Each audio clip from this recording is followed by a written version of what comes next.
Subscribe பட்டனை அமுக்குங்க, bell பட்டனை அமுக்குங்க. வாழ்க வளமுடன். இப்படிக்கு பாட்டி வைத்தியம். வணக்கம்ப்பா. இப்போ நான் உங்களுக்கு பால் கொழுக்கட்டை செஞ்சு காட்ட போகிறேன்ப்பா. இது நான் பச்சரிசியை ஊற வச்சு ஆற வச்சு வறுத்து எடுத்து வச்ச மாவு. ஏற்கனவே வேற ஒரு டிஷ்ஷுக்காக செஞ்சேன், அது மிச்ச மாவு. இதில் நான் பால் கொழுக்கட்டை செஞ்சு காட்ட போகிறேன்ப்பா. இதில் ஒரு அரை கப்பு தான்ப்பா இருக்குது. அரை கப்பு இதில் போட்டு பிசைறதுக்கு போட்டுக்கலாம். இது 100 கிராம் வெல்லம் எடுத்து வச்சிருக்கேன். ஒரு 2 ஸ்பூனு மாவு. இது வந்து லாஸ்ட்ல கரைச்சி ஊற்றுறதுக்கு. இது வந்து பாலுப்பா, சும்மா காப்பி டீ தயிர் போடுற பால். இது வந்து தேங்காய் பால் லாஸ்ட்ல ஊற்றுவேன். இது வந்து இது ஃபர்ஸ்ட் பாலும் செகண்ட் பாலும். இந்த சக்கை இருக்கு பார்த்தீங்களா, இந்த அளவு இவ்வளவு சில்லு. ஒரு சின்ன தேங்காயில் ஒரு மூடி தேங்காயை போட்டு பால் எடுத்து ஏலக்காயும் அதையும் போட்டு பால் எடுத்து ஃபர்ஸ்ட் பால் செகண்ட் பால் வச்சிருக்கேன். இதில் வந்து தேர்டு பாலும் ஃபோர்த்து பாலும் இதில் வச்சிருக்கேன். இது உங்களுக்கு என்ன செய்யன்னு காட்டுறேன். இப்போ இந்த மாவு அரை கப்பு இருந்துச்சா, இந்த மாவை நம்ம மாவு பிணையணும். அதுக்கோசரம் இதில் 1 கப்பு தண்ணி எடுத்து கொதிக்க வச்சுக்கலாம். தண்ணிக்கு பதிலாக நான் அந்த 3ஆவது பால் 4ஆவது பால் தேங்காய் பால் இது பண்ணி வச்சேன்ல, அதை இந்த தண்ணியை ஊற்றி கொதிக்க வைப்போம். அடுப்பில் கொதிக்க வச்சு தான் இதில் பிணைய போகிறேன் நான்.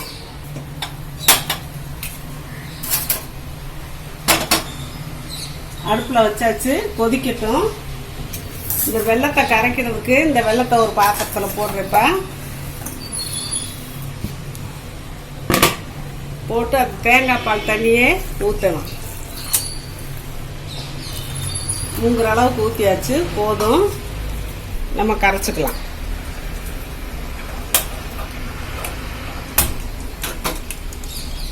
இந்த தண்ணி நல்லா கொதிச்சிருச்சுப்பா. இதை அடுப்பை ஆஃப் பண்ணிட்டு இதில் பார்த்து நம்ம ஊற்றிக்கலாம்.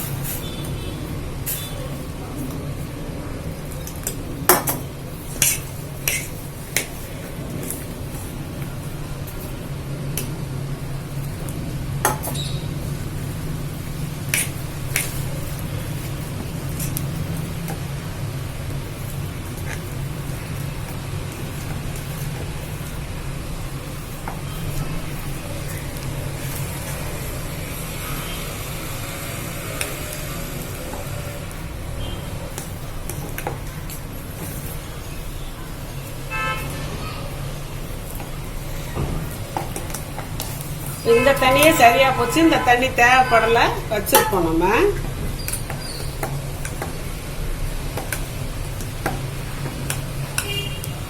இதுல நெய் ஒரு அரை ஸ்பூன் போட்டுக்கலாம்ப்பா. நெய் போட்டா நல்லா வாசமா இருக்கும். இப்ப நெய்யை ஊத்தி நல்லா பிரட்டிக்கலாம். ஆறவும் நான் உருண்டை பண்ணுவேப்பா.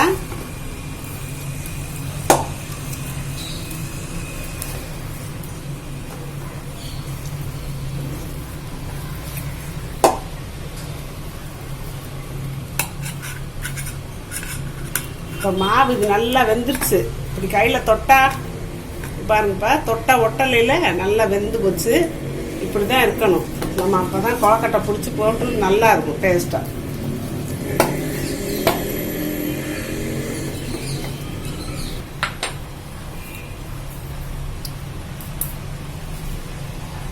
இதில் கொஞ்சம் உப்பு போடணும்ப்பா. அப்போவே போட்டிருக்கணும், போடலை. கொஞ்சம் லைட்டாக போடணும்.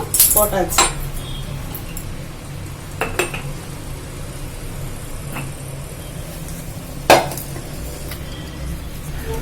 இந்த வெல்லம் கரைஞ்சிருச்சுப்பா. பாகா காய்ச்சல் அவசியம் இல்லை, அப்படியே ஆஃப் பண்ணிடுவோம்.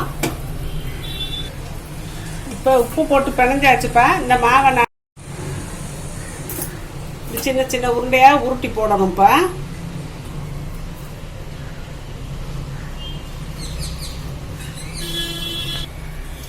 இந்த பால் சாதாரண பாலை ஊத்துறப்ப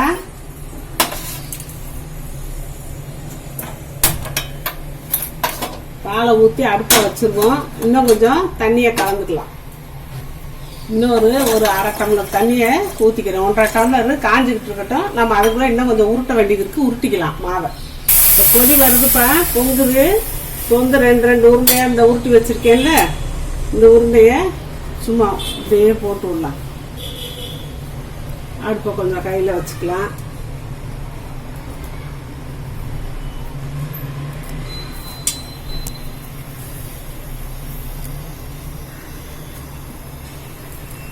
பால்ல வேக விடுறோம் பால் கொழுக்கட்டைய.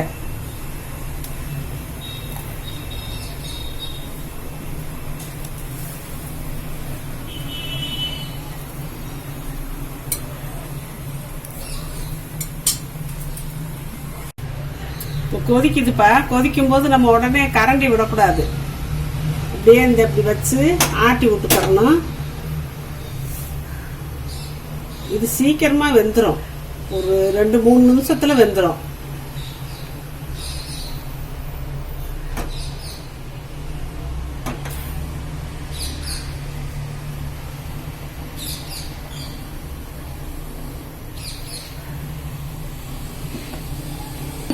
தனியா எடுத்து வச்ச அந்த 2 ஸ்பூன் மாவை இப்போ நம்ம கரைச்சி ஊற்றிக்கிறோம். அதே 3வது 4வது தேங்காய் பால் மிச்சம் இருந்துச்சுல்லப்பா, அதில் கரைச்சிக்கலாம்.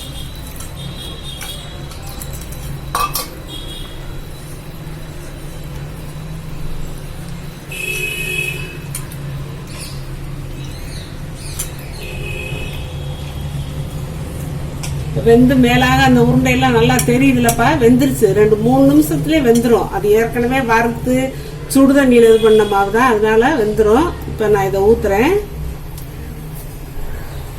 அதையும் களையை ஊற்றாச்சு, கரைச்சி வச்ச மாவையும் ஊற்றியாச்சு. இப்போ நம்ம கரண்டி போடலாம். ஏன்னா வெந்திருக்கும், அதனால நம்ம கரண்டி போடலாம். வேகட்டும். நல்லா கெட்டியா இருக்குப்பா. இன்னும் கொஞ்சம் நம்ம தண்ணி ஊத்திக்கலாம்.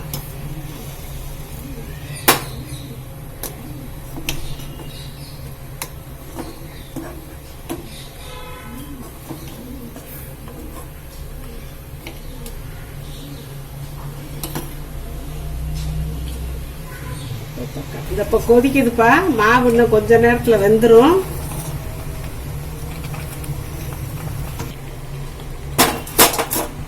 நல்லா கொதிச்சு அந்த ஊத்தின மாவு, கரைச்சி ஊத்தின மாவும் கஞ்சி மாதிரி வந்துருச்சு. இப்போ இந்த நேரத்தில் நம்ம இந்த கரைச்சி வச்ச பாகை ஊற்றலாம். இதில் நிறைய பேர் வெள்ளை சக்கரை போடுவாங்க, வெள்ளையா இருக்கட்டும்ட்டு. நம்ம அது சுகாதாரத்துக்கு நல்லதுலன்ட்டு இப்போ இந்த வெள்ளத்தை தான் நம்ம போடுறோம், கரும்பு வெள்ளத்தை. அவங்கவுங்க இனிப்புக்கு தேவையான அளவு போட்டுக்கோங்கப்பா. இதுதான் அளவுன்னு கிடையாது. ஒருத்தர் நிறைய இனிப்பா சாப்பிடுவாங்க, ஒருத்தர் கம்மியா வேணும்பாங்க. அதனால அவங்கவுங்க இனிப்புக்கு தகுந்த மாதிரி போட்டுக்கலாம். இப்ப நம்ம இந்த இந்த தேங்காய் பால் நம்ம அரைக்கும் போதே அதுல 3 ஏலக்காயை போட்டு நான் அரைச்சிட்டேன். அந்த வாசமெல்லாம் அதுல இருக்கும். நம்ம தனியா ஏலக்காய் போட வேண்டியதில்லை. இது வெள்ளைப்பாகு ஊத்தி ஒரு கொதிக்கவும் நம்ம இறக்கி வச்சுட்டு கீழே வச்சு நம்ம தேங்காய் பால் ஊற்றிக்கலாம். இப்போ நல்லா கொதி வந்துருச்சுப்பா. அடுப்பு ஆஃப் பண்ணிடலாம். நல்லா ரெடி ஆயிடுச்சு. இப்போ இறக்கி நம்ம தேங்காய் பாலை ஊற்றிக்கலாம்.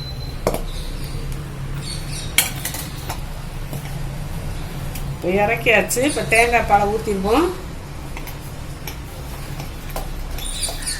ஏன்னா முதலையே ஊற்றினோம்னா தேங்காய் பால் திரிஞ்சிரும். அப்படி ஊற்றவும் கூடாது. தேங்காய் பாலை ஊற்றி கொதிக்க வைக்க கூடாது. இப்போ சூப்பரான பால் கொழுக்கட்டை ரெடி ஆயிடுச்சு. இது இந்த கன்சிஸ்டன்சியில் இருக்கும் போது ஆறுனா இன்னும் கொஞ்சம் திக்காகும். நம்ம நல்லா அதுக்கு குலோப் ஜாம் மாதிரி இதில் வச்சு சாப்பிட்டுக்கலாம்.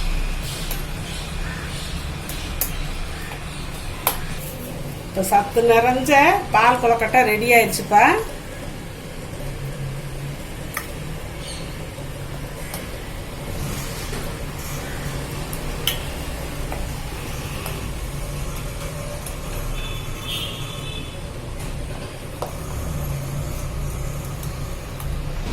இப்போ இதுல வெள்ளை சக்கரை போட்டோம்னு வச்சுக்கோங்க, வெள்ளையா இருக்கும். நிறைய பேர் பிரியப்பட்டு அப்படிதான் போடுவாங்க.